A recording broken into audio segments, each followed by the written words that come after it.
Saat 3 болуп калды достор. Мектепти көздөй жөнөп атабыз. Кызыбызды мектептен алалы. Бүгүн грин карта боюнча бир видео тартып коеюнчу достор.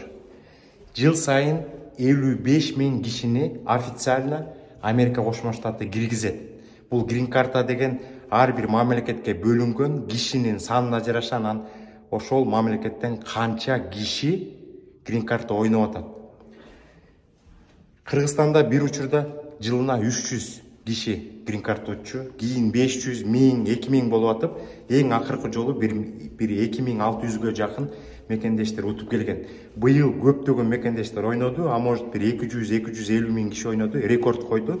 А может быйыл 3000, 3100, 3200 киши келиши мүмкүн.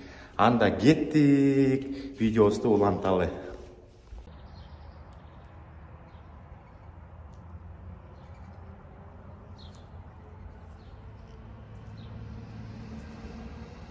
Ассаламу алейкум достор, мекендештер, баарыңыздарга Америка Кошмо Штатынан чоң жалындуу салам. Бүгүн 11 май. Могул жерде үйдү көрүп атасыздарбы? Ушул үйдүн ар жагында менин кызымдын мектеби бар. Мамасы күн сайын эртең менен мектепке алып келет. 9да машинаны ушул жерге токтотот.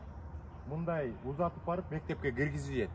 Анан түштөн кийин саат 3тө кайра машина менен келип, мындайынан барып мектептен чыккан салимушканы мындай алып келип туруп, машинага салып туруп үйгө алып кетет. Көптөгөн кишилер могу мектептин ар жагында кире турган жери бар. Машина менен кирип, кумурскадай тизилип, балдарын тыштап, түштөн кийин келип, кайра эле ошол жерден кирип, балдарын машинага салып алып туруп анан кетет. Абдан сонун район, караңыздарчы. Койгон таптаза, кычыраган үйлөр турат. Бул жакты карасаңыздар дагы таптаса, бир дагы мусорду көрбөйсүздөр. Булар деген могу чөптөрдү берип, бүт баардык нерсени тазалап турат. Өткөндө бир 2 күн мурун сиздерге бир видео тарттым эле. Тартып туруп анан ошол видеодо айткам. Кызымдын оюнчуктарын көрсөтүп туруп, тизип туруп, анан ошону мисал келтирип, грин карта жөнүндө толук маалымат берем деп. Ошондо кызым деген кулагына түйүп калыптыр, 2 күндөн бери айтып атат. Папа, менин оюнчуктарымды качан видеого тартасыз деп. Мына бүгүн салимушканын көңүлү калбасын деп оюнчуктарын салып алдык. Азыр биздин үйдүн ар жагында атайын площадка бар, ошол жака барабыз дагы салиманын оюнчуктарын тизип коюп, мисал келтирип, грин карта боюнча толук маалымат берели. Салимушканын дагы көңүлүн калтырбай эле, сиздердин да көңүлүңүздөрдү калтырбай. Азыркы учурда да ошо грин картанын учуру болуп атпайбы? Көптөгөн мекендештер грин карта утуп атат. Анан көчөгүнү дагы Telegram каналыбыздан 3 сааттан ашык түз эфир өткөрүп, көптөгөн мекендештердин суроосуна жооп бердик. Бүгүн дагы эртең менен туруп 3 сааттан ашык түз эфир өткөрүп, көптөгөн мекендештердин суроолоруна бүгүн дагы жооп бердик. Анда кеттик, видеону улантабыз. Достор, мына үйдүн жанында жайгашкан биздин кичинекей балдар ойноочу, эс алуучу жайга да келдик. Өзүңүздөр көрүп тургандай, бул жакта ата-энелери балдарын алып келип ойнотуп атат. Бүт баары таза, тынч. Могул жерде тамак ичкен жери бар да. Тамактарды алып келип алып, мыяктан тамак ичсе де болот. Мыякта оюнчуктардын түрлөрү бар, качеля деген сыяктуу. Салимушка тиякта ойноп турсун, мен видеомду улантып сиздерге грин карта боюнча жакшынакай маалыматын бергенге аракет кылайын. Мына өткөн видеодо айткандай, салимушканын оюнчуктарын бул жака тизип койдук. Достор, бул грин карта оюну жыл сайын болуп турат. 2023 жылы дагы октябрдын где-то бир 6-ларында башталат. Ноябрдын бир 8-9-дарына чейин болот. Ошондо силер заявка толтуруп ойносоңуздар, 6 айдан кийин 24-жылы 7 майда результат чыгат. Ошондо жыйынтыкты билип, анан кийинки кадамдарды жасашыңар керек да. Мына салимушканын оюнчуктарын алып аткан себебим жалпак тил менен түшүндүрөйүн деп атам да. Мунусу атасы деп коелу.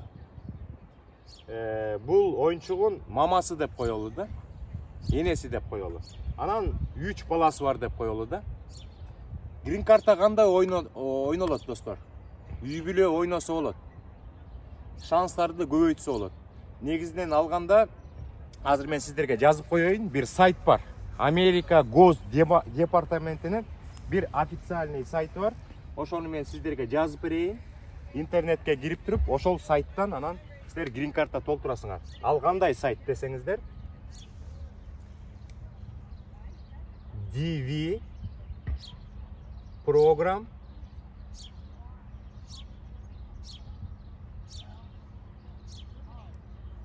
точка state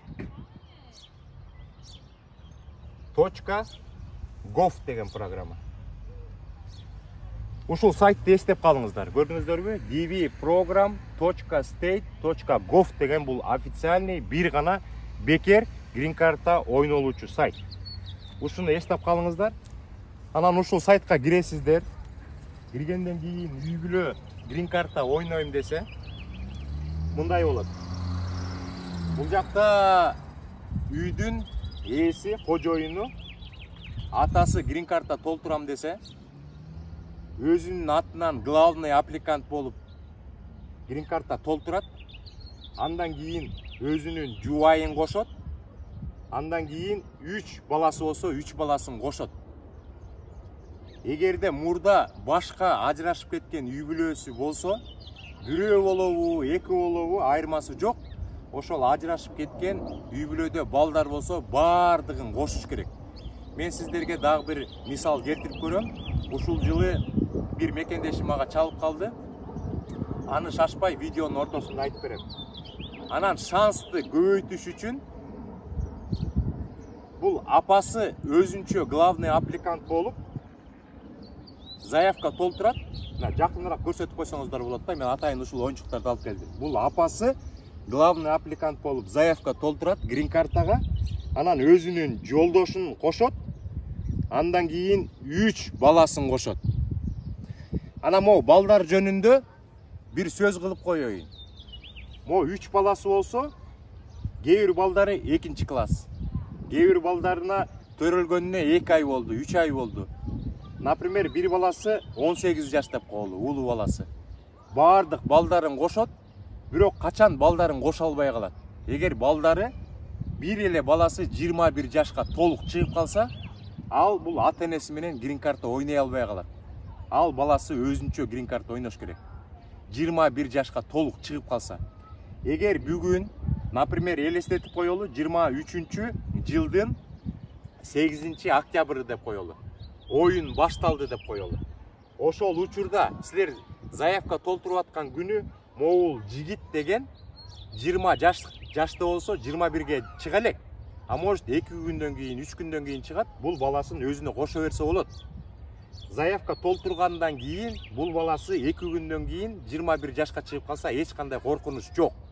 Эң негизгиси грин картага заявка толтуруп атканда 21 жашка толук чыкпаш керек. Эгер бул баласы 21 жашка толук чыгып калса, даже 18 жашта болсун, 19 жашта болсун, эгер үйлөнүп калса, өзүнүн үй бүлөсү болсо, ата энеси бул баласын кошо албай калат. Ошон үчүн бул баласы өз алдынча заявка толтуруп калат. Анан 3-чү шанс дагы көбөйтүш үчүн ата энеси толтурду да, 2 шанс менен грин картага заявка толтурса, бул баласы 18ге чыккан, же 19 жашта, же 20 жашта, өзүнүн аттестаты бар, өзүнүн паспорту бар. Бул жигит деген өзүнүн ата энесинен бөлүнүп, өз алдынча грин карта толтурса болот.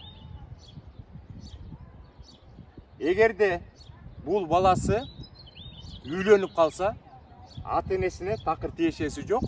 Өзү толтурат дагы, үй бүлөсү менен грин карта толтура берет. Анан кандай нюанстар болуп калат? Бул грин карта толтурганда анча-мынча бир эме болду да, өзгөрүү болду. Бир 21 жылдары силер грин карта толтурам деген учурда силерде загран паспорт деген болуш керек болчу. Заявкага деген загран паспортуңарды киргизип, ошол загран паспорттун номерин жазчусуңар.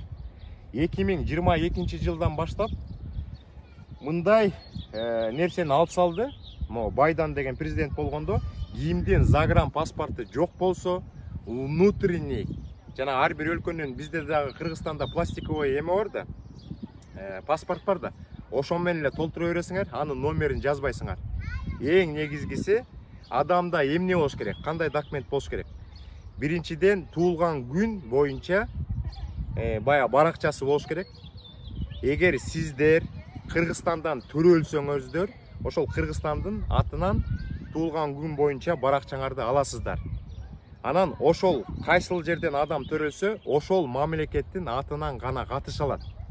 Бирок деген сиздер деген Кыргызстандан төрөлүп, туулган күн баракчаңыздар Кыргызстандын атынан болуп, азыркы моментте Японияда, Германияда, Россияда, даже Америкада жашасаңыздар, Америкада официально жүрсөңүздөр, грин картага катышасыздар, бирок ошол туулган өлкөнүн атынан катышасыздар да. Эми негизинен биз мекендештерге арнап бул видеону тартып жатпайбызбы? Көп эле мекендештерибиз Кыргызстандан төрөлгөн, Кыргызстандын атынан катышат. Например, кээ бир эмелер бар да, адамдар бар да, көп жылдар мурун башка мамлекетке кетип калып, аяктан бала чакалуу болгон.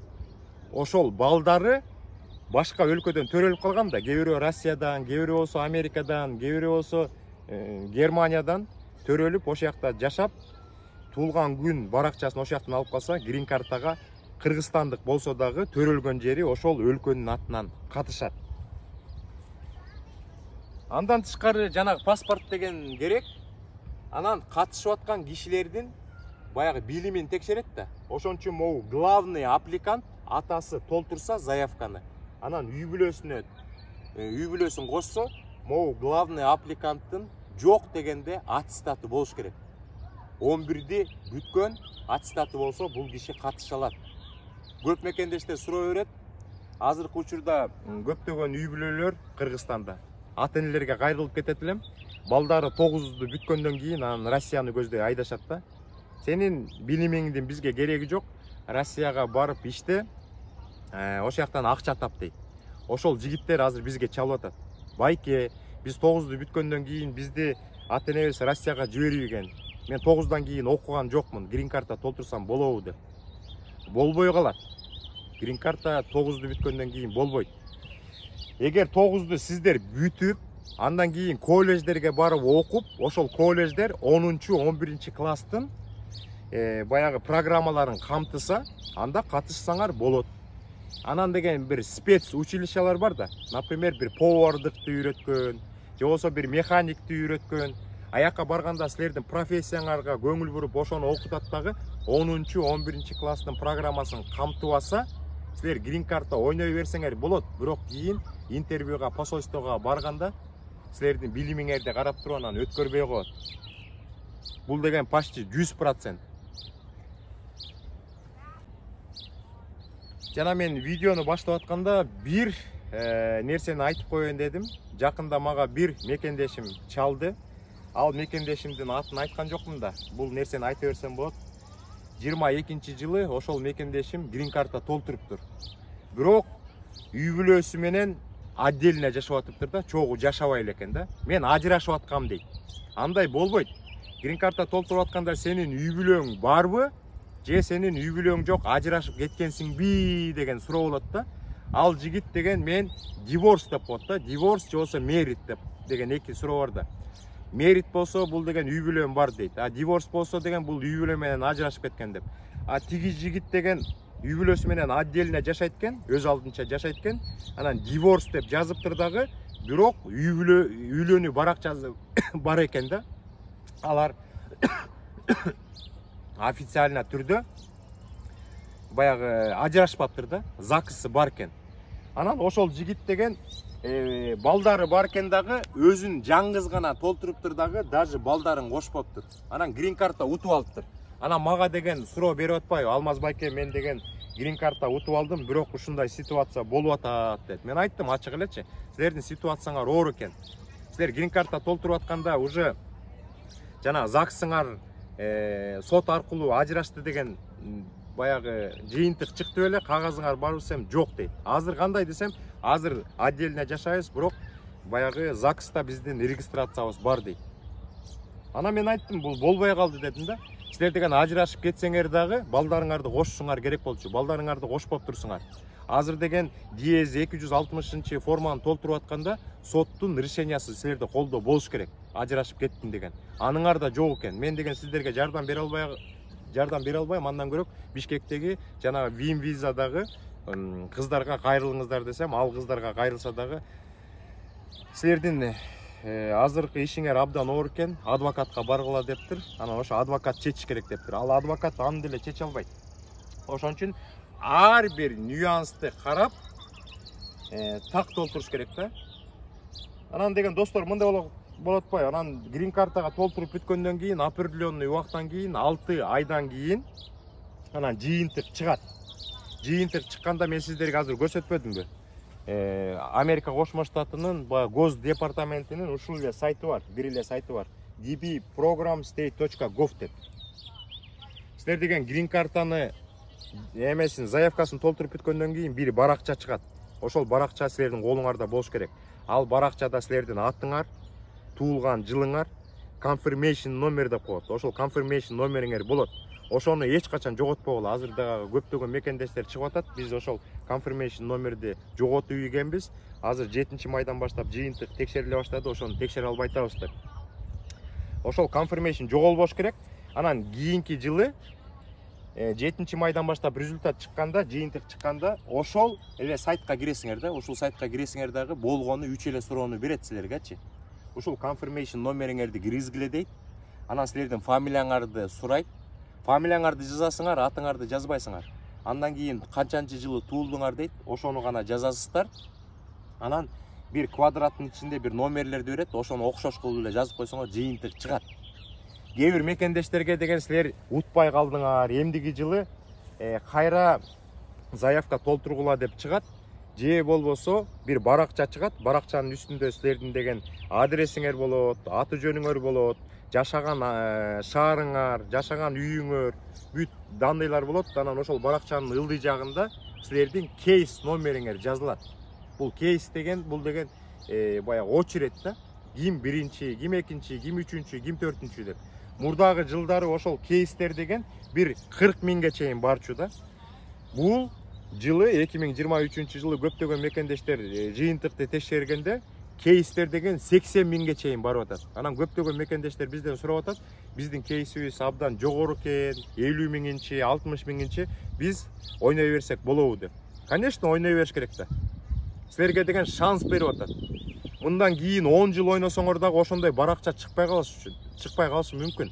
Ошон үчүн деген эч кандай ойлонбой, кейсиңер канча болот, жакынбы, же аябай жогорубу, DS 260 форманы толтурушуңуздар керек, достор. Кээ бир мекендештердин кейси 1000-чи болуп калышы мүмкүн. Бирок DS 260 форманы сентябрь, октябрь, ноябрларда толтуруп калса, аларды интервьюга чакырбай да коюшу мүмкүн.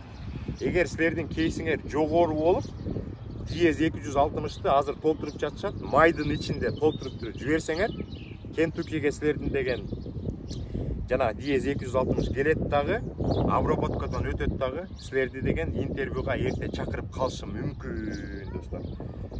Анан көптөгөн суроолор болуп жатышат. Биздин мекендештер да бар да. Россияга барып, баягы граждандыкты алып, ошол жакта иштеп, бизнестерди ачып, үйлөрдү алып койгон мекендештер да бар. Өткөн жылы октябрь айында алар дагы грин карта толтурушкан. Көп мекендештер чыгып атат, Россиядан биз утуп алдык деп. Бирок жанагы заявка толтуруп атканда, октябрдан ноябрга чейин заявка толтуруп атканда, аякта суроолорду да берет да. Силер кайсыл өлкөнүн жаранысыңар, каякта төрөлгөнсүңөр, азыр деген жарандыгыңар кандай, ошол эле өлкөнүкү же башка өлкөнүкү, азыр кайсы өлкөдө жашап жатасыңар, Кыргызстандын атынан катыша бересиңер. Бирок Россияда жашаган көптөгөн мекендештер бар да, ошол жака адресиңерди көрсөтөсүңөр. Азыр мен ушул адресте жашап жатам деп. Азыр бизге көптөгөн мекендештер чыгып жатат. Мен Россияда жашайм, Россиядан толтурганбыз, үй бүлөбүз менен утуп алдык, эми билбей атабыз эмне кылыш керекти деп. Ушул эле адрести көрсөтө берелиби, DS 260 форманы толтурганда деп. Бул мындай болуп калат. Эгер силер азыр DS 260-ты толтуруп жатканда Россиянын адресин көрсөтсөңүздөр, силерди деген кийин интервьюга чакырып калса, ошол Россияга барышыңар керек да. Бирок Россияда азыркы учурда Америка Кошмо Штатынын посольствосу жок, иштебейт. Ошон үчүн сиздерди Польша деген өлкөнүн Варшава деген шаарда чакырышы мүмкүн. Бирок ал шаарга барып, Польшага барып интервьюну өтүш үчүн сиздер деген Шенген виза аштырышыңар керек. Эми сиздерден дагы башка Россияда көптөгөн орус жарандары дагы грин карта ойногон да. Аларды дагы ошол Варшавага, Польшага жиберет. Анан ар бир киши Шенген виза ачыш керек. Анан Шенген виза ача аласыңарбы? Ача албайсыңарбы? Ошол дагы вопрос. Эгер кийин силерди Варшавага интервьюга чакырып калса, Шенген виза ача албай калсаңар, интервьюга катыша албай каласыңар. Ошон үчүн биз эмне деп атабыз? Сиздер деген Кыргызстандын Кыргызстанда төрөлгөнсүңөр, Кыргызстандын атынан катыштыңар. Азыр деген диез 260 форманы толтурганда Кыргызстандын адресин көрсөтүп, кийин интервьюга Кыргызстандан посольствого барып өтсөңүздөр болот. Бунун баары боло турган нерсе. Анан диез 260 форманы кайсыл өлкөдө болбосоңуздар, баягы интернет бар өлкөдөн толтура берсеңиздер болот да. Анан дагы кандай нюанстар бар, достор? Мындай да, силер деген заявканы толтурасыздар. Заявканы толтургандан кийин 6 айдан кийин жыйынтыкты текшерип атпайсыздарбы? Ошол учурда ар кандай өзгөрүүлөр болот. Кээ бир жаңгыз жигит грин картаны толтурат да утуп алат. Бирок деген ошол 6 айдын ичинде ал үйлөнүп калышы мүмкүн да. Ал эч кандай тоскоолдук болбойт. Үйлөнүп калса деген ошол ЗАГСка барып, жубайы менен ЗАГСка туруп, баягы үйлөнүү баракчасы бар, жубайынын паспортунун данныйлары бар. Ошол данныйлардын бүт баарын диез 260 формага киргизсеңер, кийин интервьюга чогуу барасыңар дагы, Америкага чогуу келесиңер. Дагы мындай случай болуп калат да, заявканы толтуруп атканда үй бүлөдө бала жок. Кийин заявканы толтуруп бүткөндөн кийин балалуу болуп калышы мүмкүн. Ошол учурда дагы балаңыздардын баягы төрөлгөн свидетельство о рождении баракчасын алып, анан диез 260ка киргизип, кийин интервьюга чогуу барып туруп, анан Америкага чогуу келесиздер. Кээ бир үй бүлөлөр баягы жашап аткан учурда заявканы толтурат. Андан кийин бир определенный убакыттан кийин ажырашып кетиши мүмкүн. Анда бул соттун чечими керек да. Анда сотко кайрылып, ошонун чечими болуш керек. Решениясы колуңарда болуш керек. Анан диез 260ка уже мен заявка толтуруп атканда үй бүлөм бар болчу, азыркы учурда ажырашып кеттим деп, ошонун бүт баарын киргизишиңер керек да. Ар бир мелочтарды караш керек. Анан мындайлар да болуп калып атат да. Биздин Telegram каналга да жазып калып атышат. Кээ бир жигиттер, кээ бир кыздар ким грин карта утуп алды, биз менен байланышсаңыздар, биз акчасын төлөп берели, ЗАГСка туралы, анан эме кылалы депчи, интервьюга чогуу кирели деп. Бул дагы кооптуу нерсе да. Силер интервьюга киргенде аякта дагы консул дагы психолог да. Психолог бүт бардык нерселерди билип турат, текшеришет. Анан силерде отдельно сурап калышы мүмкүн. Заявка толтуруп атканда жаңгыз экенсиң. Азыр болсо үйлөнүп калыптырсың. Силер действительно үй бүлөсүңөрбү? Мен текшерип көрөйүн деп өкөңөрдү отдельно сурап коюшу мүмкүн да. Анда деген силерде доказательство болуш керек. Мурда түшкөн сүрөттөр болуш керек. Мурда жазып жүргөн СМСтер болуш керек. Ар кандай видеолор болуш керек. Анан деген силерден сурап калышы мүмкүн. Например, жубайыңарды чыгарып туруп, жубайыңар жөнүндө информация сурап коет да. Качан таанышкансыңар? Ата-энеси каякта турат? Кайсы окуу жайды бүттү? Кандай тамакты жакшы көрөт деп. Анан деген жолдошун чыгарып туруп, жубайын киргизип туруп, ошондой суроолорду бергенде өкөңөрдүн сөзүңөрдөн каталар чыгып калса, силер үй бүлө эмес экенсиңер деп туруп өткөрбөй да койушу мүмкүн да. Ошону да караш керек, достор. Негизинен алганда бул деген заявка толтуруу, текшерүү, диез 260 форманы толтуруу Америкада мектепте окуп жаткан 12 класстын деңгээлинде түзүлгөн. Ошон үчүн булардын баарын өзүңөр эч кимге кайрылбай туруп эле бардык жумуштарды бүтүрсөңүздөр болот. Эгер такыр эле өзүңөргө ишенбесеңер, башка бирөөгө толтурсаңар дагы мурда толтуруп жүргөн, билген, түшүнгөн, мыякта да нюанстар абдан көп. Ошолордун баарын билген кишилерге толтуруптуңуздар да. Анан кээ бир мекендештер да мага чыгып калган, байке, грин карта толтуруп жаткан учурда мен деген бир фирмага кайрылгам. Ошол фирма деген бизге, мага же болбосо үй бүлөмө грин карта толтуруп берген. Анан деген жанагы confirmation номерди бизге берген эмес. Ал баракчаны бизге берген эмес. Алар бизге айткан 6 айдан кийин 7-май болот. Ошондо бизге келсеңиздер, ошол confirmation номер менен силердикин текшерип утсаңар, анан кийинки кадамдарга жардам беребиз деп. Анан мага чалгандар абдан көп болгон. Бир эки эже биз подружкабыз дейт, экөөбүз бир фирмадан толтуртканбыз дейт. Анан бир результат чыкты дейт да. Результат чыккандан кийин 7-майдан кийин ошол фирмага барсак, аяк дайыны жок дейт, ал фирма көчүп кетип калыптыр дейт. Аякта бир башка бир организация иштеп атат дейт. Анан биз сурадык дейт. Биз деген өткөн жылы ушул жактан грин карта толтурбадык беле? Ошол фирма кайда? Биз акчасын төлөп бербедик беле? Ар бир үй бүлөгө $500 500 сомдон төлөп бергенбиз. Кайда десек, билбейбиз, алар жабылып кетип калган дейт. Же confirmation номери жок, же эчтеке данные жок. Ошентип анан кур калдык дейт да. Ошон үчүн фирмаларга барганда тактап, тастыктап туруп баргыла. Азыркы учурда DS 260 форманы толтурган ар кандай фирмалар бар. Сиздер барсаңыздар үй бүлөдөн $2000 сурашы мүмкүн. Бүгүн бизде түз эфир болду. Түз эфир болгондо ошол түз эфирде мен дагы ошо мекендештерден сурадым. Кимиңиздер DS 260-ты толтура албай башка бир фирмага барып атасыңар, канча акча төлөп атасыңар десеп суроо берсем, бир карындашым айтты, биз ошондой фирмага бүгүн эле барып келдим. Алар мындай толтурат экен дейт. Үй бүлөгө деген главный аппликант жолдошу болсо $300 алат экен дейт. Жубайынан $300 алат экен дейт. Анан канча баласы болсо ар биринен $100 алат экен дейт да. Анда мондай үй бүлө болсо, жолдошу жубай $600 болот, 3 баласы болсо $100 алганда $900 төлөйсүңөр. Ошон үчүн мен деген грин карта маселеси боюнча Бишкектен эч ким менен иш апарбайм. Болгону ишенген татынакай кыздарыбыз бар. Виза баары эле билип калды. Биз дагы түз эфир өткөргөндө кирип, баардык маалыматтардын баарын берип, уже 4 жылдан бери грин картага заявкада толтурушат, баардык консультацияларды бекер беришет. DS 260-ты да толтуруп, анан кийин Америкага кеткенге чейин өзүнүн жабык группаларына, ачык группаларына кошуп, маалыматтарды берип, жардам берип жүрөт. Мен ошол эле карындаштарыма ишенем. Анан деген, эгер грин карта толтургуңар келсе, мен ошол ишенген кыздарга баргыла деп айтмакмын. Бүгүн дагы түз эфирден сурадым, канчадан толтуруп атасыңар деп. Мен бул акча маселесинде эч кандай катыштыгым жок.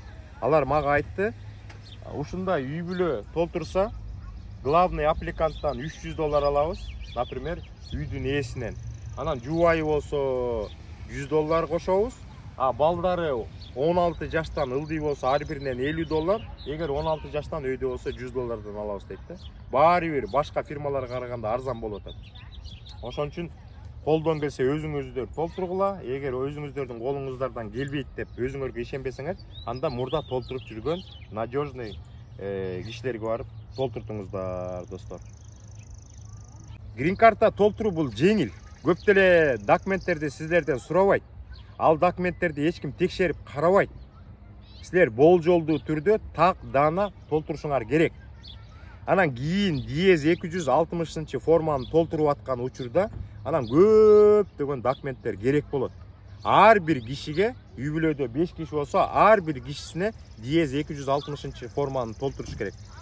Балдарга загран паспорт алыш керек болот.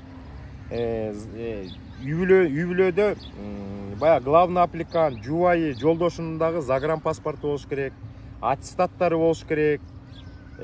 Баягы чет мамлекетке барып, иштеп, 1 жылдан ашык жүрүп калсаңыздар, ар бир ошондой өлкөдөн соттолгон жок деген справка керек. Эмне үчүн соттолгон жок деген справканы алып атышат? Булар дагы Америкага адамдарды киргизип атканда башка адамдарга зыян келтирбейт бекен деген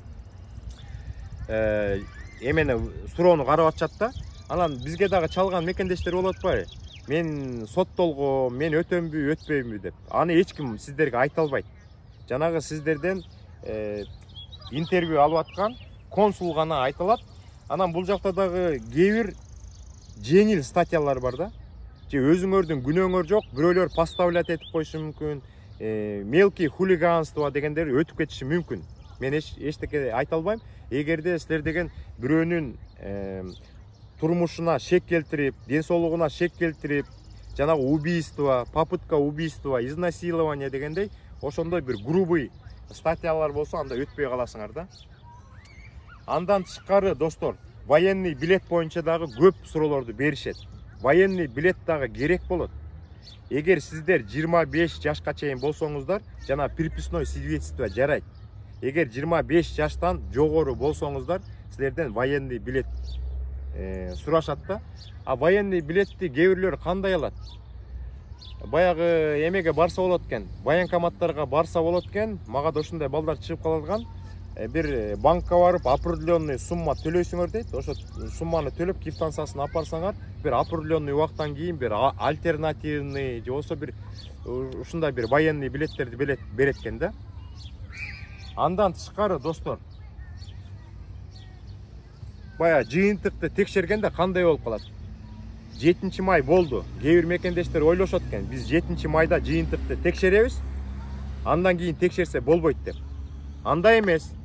7 май бул биринчи күн. Анан миллиондогон кишилер текшерет.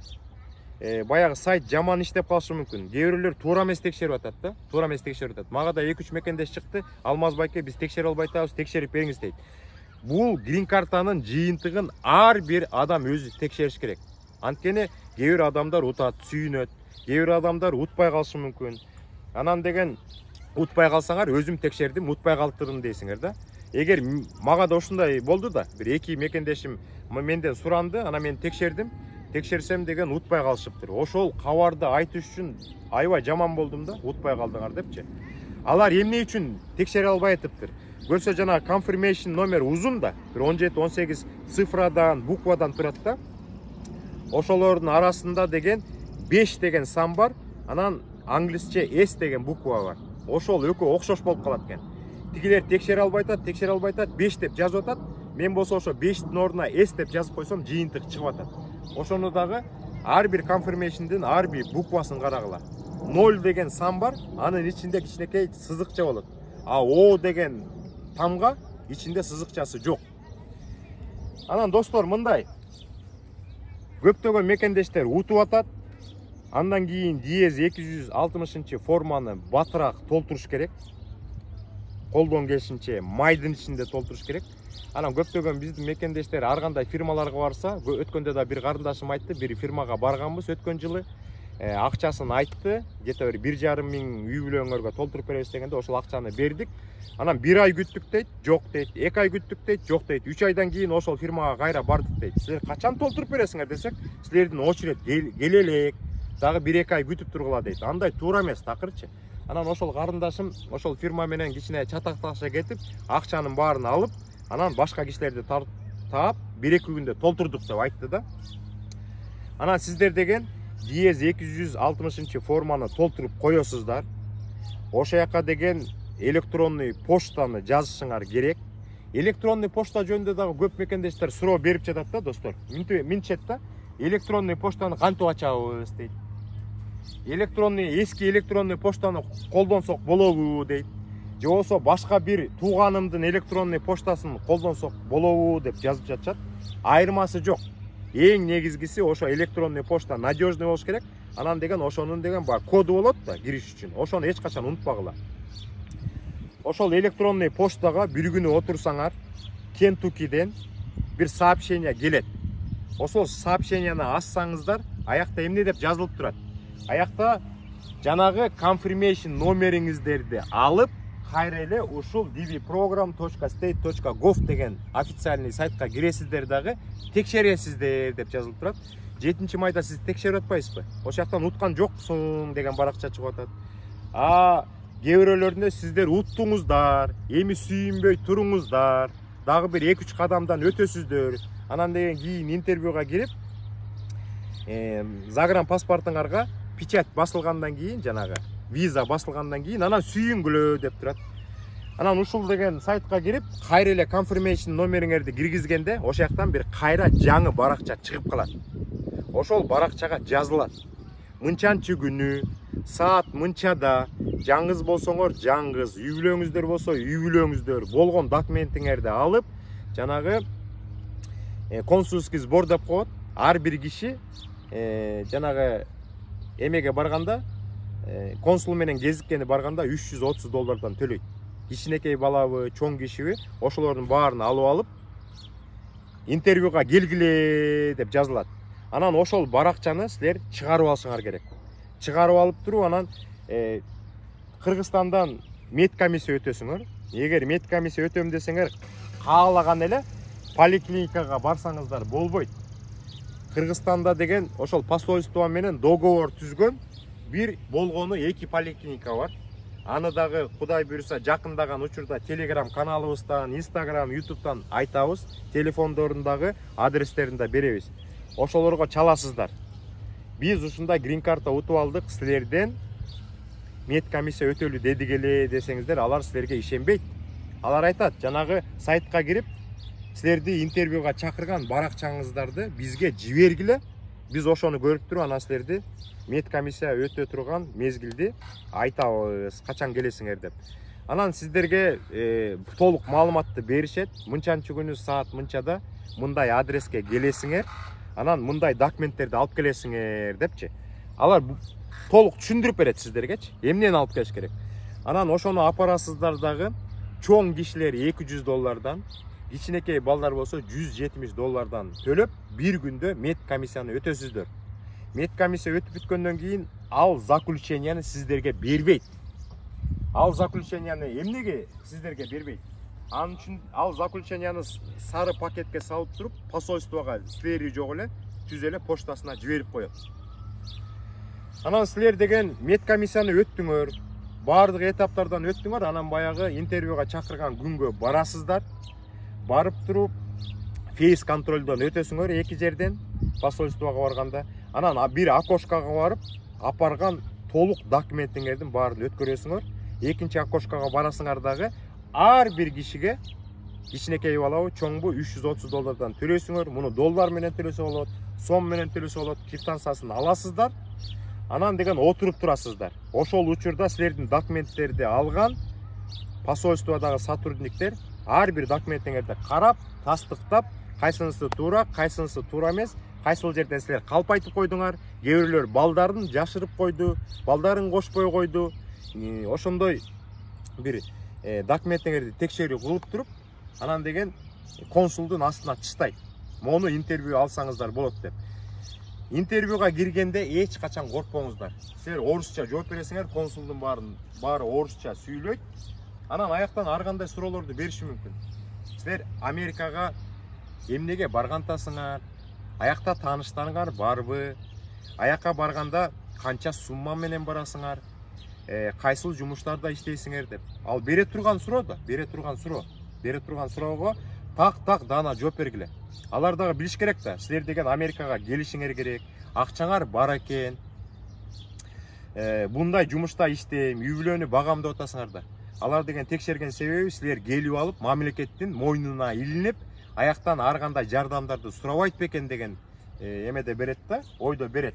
Силер деген так айтасыңар, биз Чикагога барабыз, ошол жакта жашайбыз, ошол жактан балдарыбызды мектепке беребиз, садикке беребиз, жубайым иштейт, мен иштейм. Жубайым деген IT специалист болуусу келет, мен трак айдагым келет, биз бутубузга турушубуз керек деп айткыла, баары жакшы. Силер 100% өтөсүңөр, эгерде калпыңар чыгып калбаса, эгер документиңердин бүт баары туура болсо, анда силер 100% өтөсүңөр. Эгер ошол жактан жашырып койгон нерсеңер чыгып калса, силер калпычы болуп калсаңар дагы, силерди 2-3 күндөн кийин келгиле деши мүмкүн, же ошол эле замат жообун айтып коюшу мүмкүн. Виза беребиз же бербейбиз деп. 2-3 күндөн кийин чакырып калса кандай чакырат? Жанагы электронный почта, ошонун кодун унутпагыла достор. Ошол эле электронный поштага посольство силерге чакыруу жиберет. Мынчанчы күнү келгиле дагы паспортуңарды алып кеткиле дейт. Ошончо күнү келесиздер. Мен дагы толук эс алып бүтө элек окшойм. Сүйлөйүн десем чулдуруп атам дагы элечи. 2-3 күн эс алдым үйгө. Эртең Кудай буйруса жумушка чыгабыз, же болбосо такыр эле эс алгыбыз келсе, суббота, воскресенье эс алып, понедельник күндө эле чыксак болот. Анан посольствого барсаңыздар, ар бириңиздердин кичинекей балабы, чоң кишиби, загран паспортуңарды берет дагы, ошол жакта виза басылат. ошол виза басылгандан кийин дагы достор мындай нюанстар бар. Америка Кошмо Штатына кеткенге чейин сиздер деген бул жактан ала турчу social security анан деген green картаңар үчүн акча төлөйсүңөр. Эми social security эмес, жанагы ала турган green карта үчүн Кыргызстанда визаны алгандан кийин өзүнчө бир сайт бар. Ошол сайтка киресиңер дагы ар бир кишиге, кичинекей балабы, чоң кишиби $220 green картага акча төлөйсүңөр да квитанциясын алып аласыңар. Анан деген Америка Кошмо Штатына келгенде бул жака деген 1 айдын ичинде же болсо 1,5 айдын ичинде силердин ошол ар бириңерге social security карточкаңар, green картаңар ошол адреске келет, алып аласыздар. Анан деген бул абдан чоң кээ бирөөлөрүнө проблема болуп атат азыркы учурдачы. Диез 260 форманы толтуруп атканда абдан көп мелкий суроолор абдан көп да. Ошол жакта деген Америка Кошмо Штатына келгенде документиңер кайсыл адреске келиш керек. Бизге так даана силер өзүңөр ишенген надежный бир адрести бергиле дейт. Ошону дагы көп мекендештер бере албай кыйналып атат. Анткени деген биз түшүнөбүз. Кээ бир мекендештердин достору бар, туугандары бар, тааныштары бар. Ошол адрестерди жазып койсо болот. А кээ бир мекендештер таба албай атпайбы ошол адрестердичи. Ошон үчүн биз деген жана Win Visa Бишкектеги Win Visa да иштеген ошону создавать эткен кыздарыбызга жиберип атабыз да. Алар сиздерге ошол адрести таап берип калышы мүмкүн деп ойлоп атам да. Анткени алар деген көптөгөн мекендештерге жардам берип жүрөт. Алар Америкага келип атат, ошолор менен байланышып, ушундай мекендештерибиз Америкага баралы дедик эле. Анан деген баралы деди эле, ошол адресиңерди берсеңер, ошолордун документи силерге келсин. Анан барганда силер менен байланышып, анан документтерди алып алат дейт да.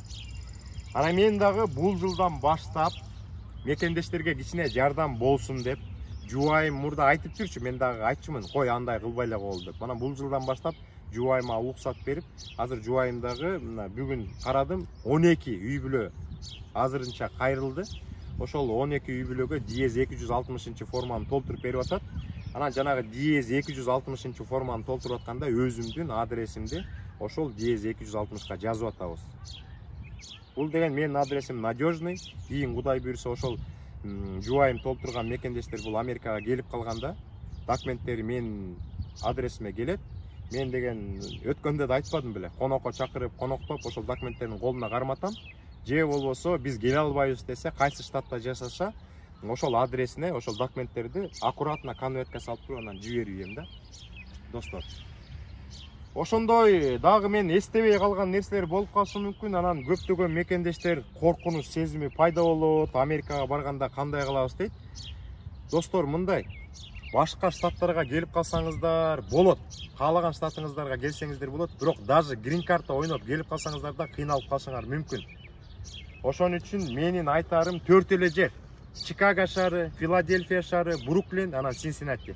Андан башка жерге мен жаңы келип аткан кишилерди ошол жакка келиңиздер деп айта албайм. Анткени сиздердин тилиңиздер жок. Адаптация боло элексиңер, билбейсиздер. Мыякта да көп нюанстар бар да. Балдарды садикке бериш керек, мектепке бериш керек, жумушка орношуш керек, квартира табыш керек деп. Даже сиздер грин карта утуп келген учурда мен өткөн бир да видеодо айтпадымбы? Мага кошуна болуп келе албайсыңар Агая штатында. Анткени мыякта бир да кыргыз жок. Офиске барсаңар social security карточкаңар дейт. Аны деген сиздер деген 1-2 айдан кийин аласыздар. Ошон үчүн сиздер менен эч ким сүйлөшпөйт. Ошон үчүн жанагы СНГдан келген көптөн бери жашап калган кишилердин арасына келсеңер, аякта кыргыздар, өзбектер бар, казактар бар дегендей. Анан аякта деген орустардын магазини бар, өзбектердин кафелери бар. Мына Чикагога келсеңер, биздин мекендештер сулуулук салондорун ачып атат, кафелерди ачып атат, медицинский центрлерди ачып атат, кыргыз комьюнитиси бар. Бруклинде да кыргыз комьюнитиси бар. Ошол жака келесиздер, ошол жактан квартира тапкан жеңил болот. Анан дагы бир нерсени түшүндүрүп коюш керек, досторчу. Азыр агым аябай күчтүү болуп атпайбы? Көптөгөн мекендештер, башка өлкөлөрдөн келген кишилер Мексикадан кирип атат. Анан мурда кандай болчу? Например, 3 жыл мурун, 4 жыл мурун мындай болчу да.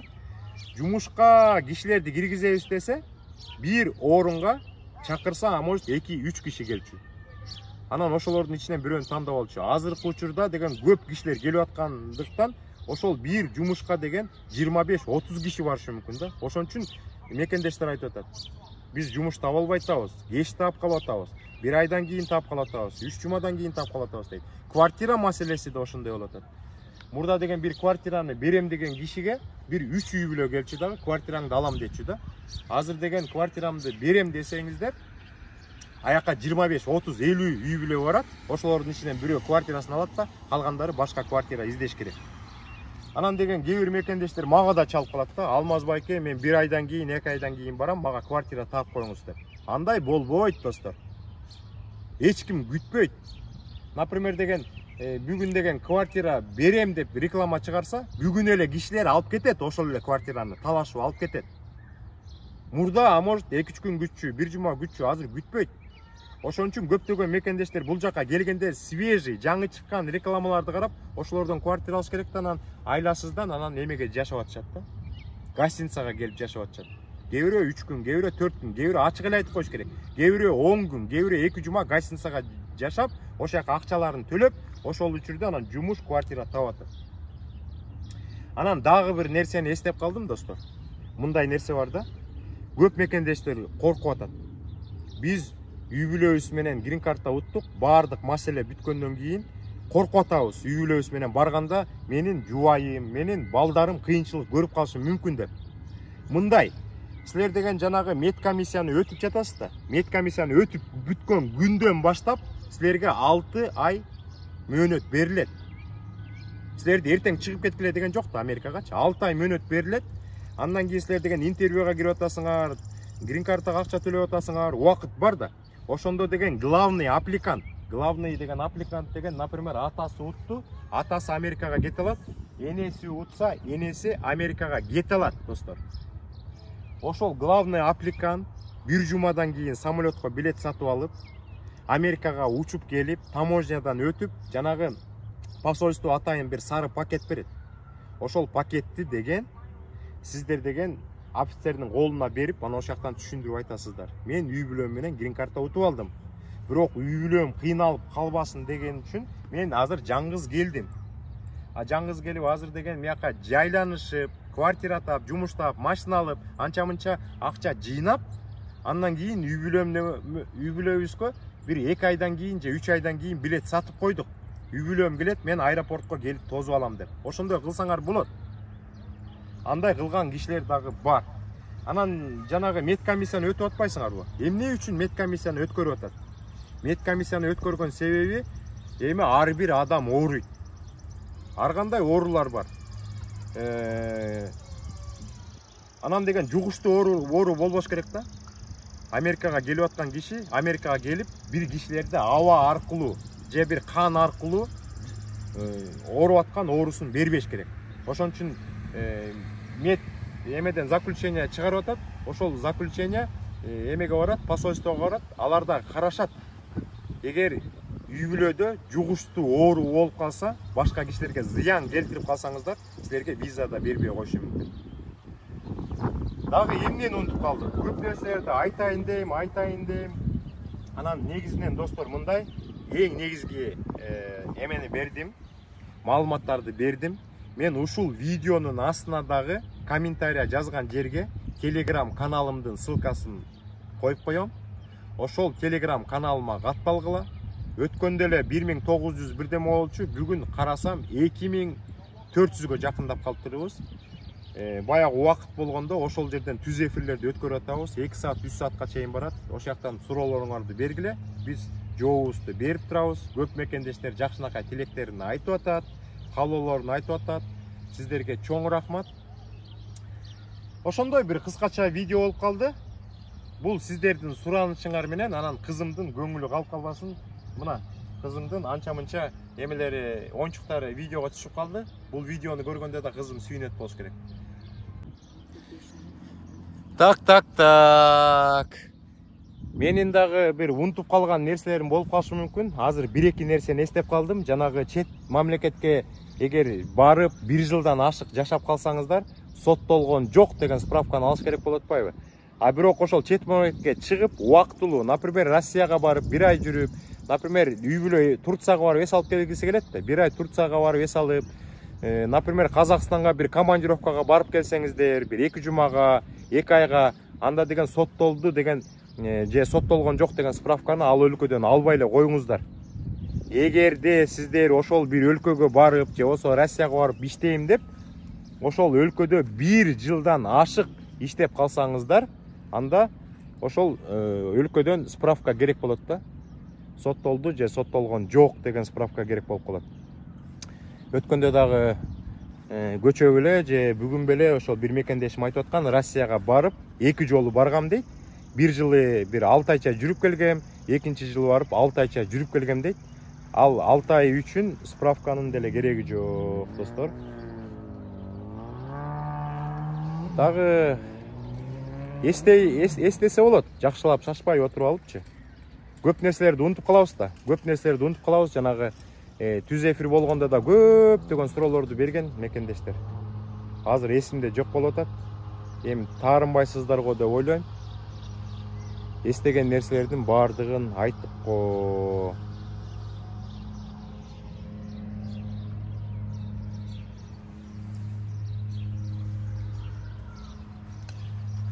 Сәлмішка. Ооба. Анда кетели үйгө бар, эс алалы. Эсилчө эртең жумушка чыгабыз. Чыкпай да калышыбыз мүмкүн. Дагы бир эстеп кеткен нерсе болуп атат. Жанагы диез 260 форманы толтуруп аткандачы, Салимушка. Ошол форманы толтуруп атканда силер деген Америка Кошмо Штатына мурда келдиңер беле деген сөз бар да. Мурда келдиңер беле деген сөз бар. Суроо бар да. Бул диез 260 форманы толтуруп атканда абдан көп суроолор болот. Анын ичинде мындай дагы нюанстар бар да. Сиздер деген баягы интервьюга толук состав менен киресиңерби, баарыңар Америкага кетесиңерби деген жер бар да, диез 260 формада. Аяка деген кээ бир үй бүлөлөр жазып коюшу мүмкүн. Биз чоң адамдар гана кетет, балдарыбыз калат десе, анда интервьюга балдар барбашы да мүмкүн да. Нюанстар абдан көп. Кандай дейсиң? Жакшы. Алтын кызым го мен. Ошондой жерлер бар. Бул диез 260 форманы абдан тыкан, катасы жок толтургула, достор. Не, кетели үйгө? Ооба. Же ойнойсуңбу?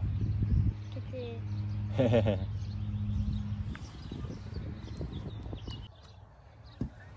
Ана биз деген азыр үйгө кеткен атабыз. Бул жака дагы көп балдар келди. Муякта деген азыр эмне футбол ойногон табы. Көп толтура балдар келди. Азыр мен дагы көп бирдемелерди эстеп атам. Азыр үйгө жеткенде дагы кичине улап коеюн, достор. Анда кеттик эле.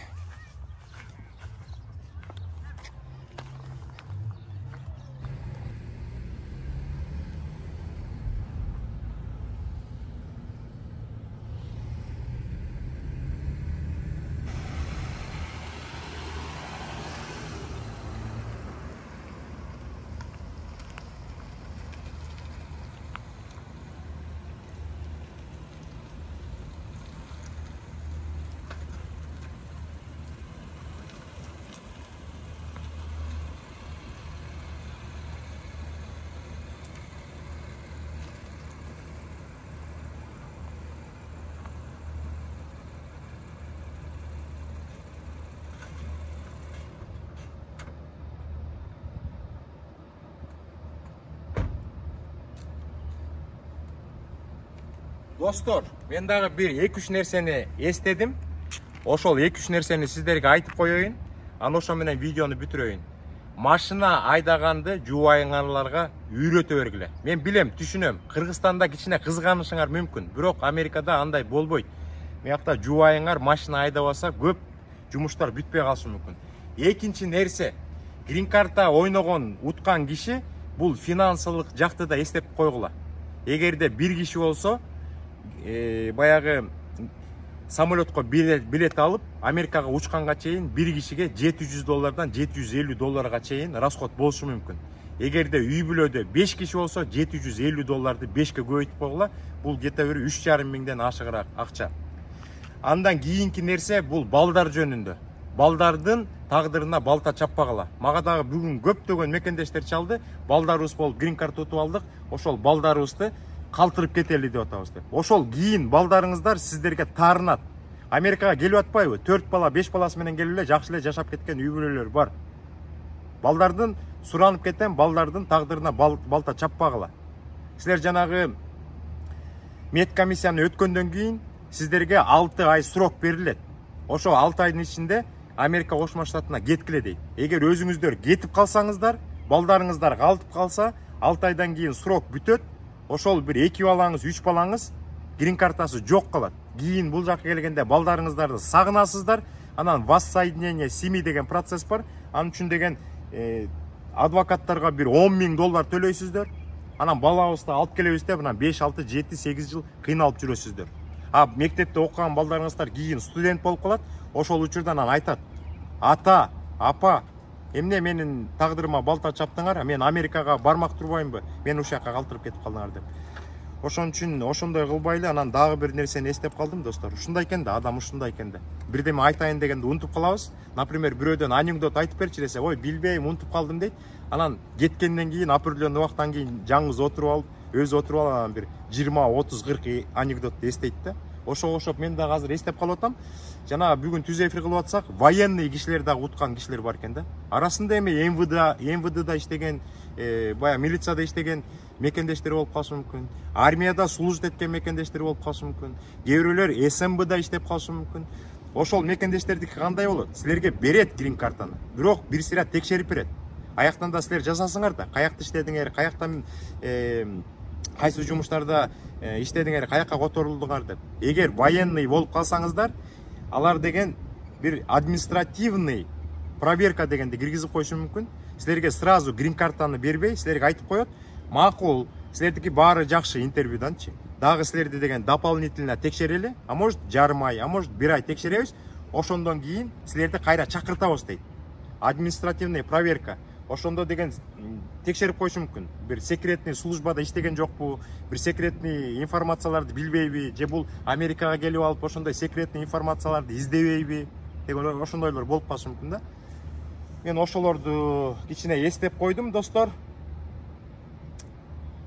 Эх, чиркин, баш компьютер болгондо баардык нерсени айтып бермекмин да. Ушуну менен бүтүрөлү.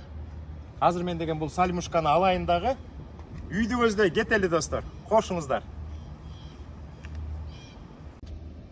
Видеобузду бүтүрөйүн деп эле улам эске бирдеме келип, такыр бүтүрө албайтам. Ушул сөз берем, ушу менен бүтүрөбүз, достор. Ушу менен бүтүрөбүз. Баардык үйгө кетти, мен жаңгыз эле калдым. 1 эле мүнөттө. Акыркы сөз бул финансовый жакта. Финансовый жак. Сиздер грин карта утканда дагы ар бир кишиге расход болуп атпайсыздарбы? Ошого абдан көңүл буруш керек да. Bir kişiye $750 bul деген Kırgızstanda жашаган мекендештер үчүн кичинекей акча эмес.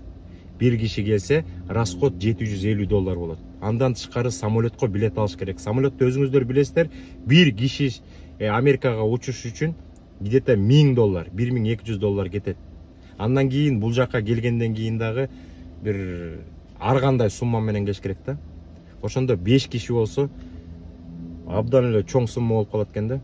3000 бирдеме миң деген доллар деген Кыргызстан үчүн чоң эле да. Анан көп мекендештер дагы сурай беретпайбы? Бул жака грин карта утуп келсек дагы канча сумма менен келебиз деп. Ошол деген ар бир үй бүлөдөгү кишинин санына жараша болот. Эгер жаңгыз болсо аз кетет, үй бүлөдө 2 киши болсо андан көбүрөөк кетет. Эгер үй бүлөдө жанагындай 3, 4, 5 бала болуп калса, андан да көп кетет. Ошон үчүн деген финансовый жакты жакшылап санаңыздар, достор. Чикагога келип калсаңар машина керек. Филадельфияга келип калсаңар үй бүлөгө жок дегенде бир машина керек. Синсинатиге келип калсаңар жок дегенде үй бүлөгө бир машина керек. Болгону Бруклинге келгенде машинасы жок жашаган үй бүлөлөр абдан көп. 10 жылдан бери жашап жүргөн. Ошон үчүн ошолордун баарын санап, биз барганда бир машина алышыбыз керек экен. Балдарыбызды мектепке жеткизиш керек экен, садикке жеткизиш керек экен. Ошол машина менен банкка барып, жанагы дебит карточка ачтырыш керек экен. Магазиндерге барып, холодильникти толтуруп, продукт алып коюш керек экен.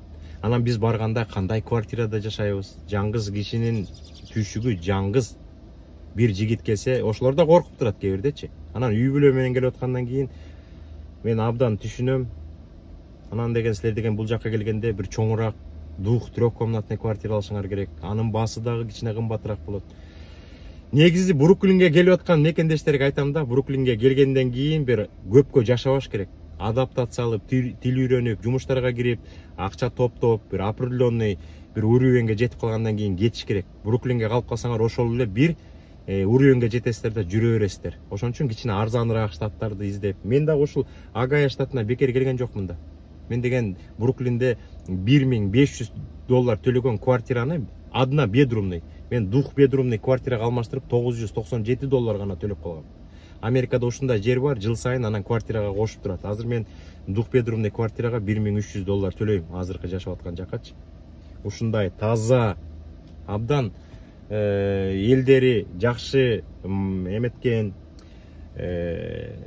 баягы күлүп жайнап тозуп алган, бири-бирине жакшы отношение жасаган, ыз учусу жок, ошондой районго иш керек. Мына биздин районго хоть 10 машинаң болсун, парковка менен эч кандай проблема жок. Бүт магазиндердин баары, банктардын баары түйүстө, жөө бардык нерсени кыдырса болот достор. А Бруклинде болсо парковка менен абдан проблема. Мен дагы мурда жашап жүргөндө тиги жумуштан чарчап келесиң, үйдүн жанына коюн десең парковка жок, анан тетиги 7, 8, 9, 10 көчөгө ар жагына барып эптеп коюп, көптөгөн тикеттерди алып. А бул жактан мен болгону 4,5 жылдын ичинде бир гана тикет алдым, ал өзүмдүн күнөөм. Токтотпой деген жерге токтотуп койгом. Мына ушуну менен видеону бүтүрсөк болот достор. Ийгилик, ак жол, ден соолук, барчылык, токчулук, грин карта уткан мекендештерге ийгилик. Ар кандай жолдор менен келип атасыздар, жолуңуздар ачык болсун. Анча-мынча кризис өтүп кетет достор. Азыр дүйнөнүн бардык жеринде кризис. Жакшы күндөр алдыда. Баарыңыздарга ийгилик.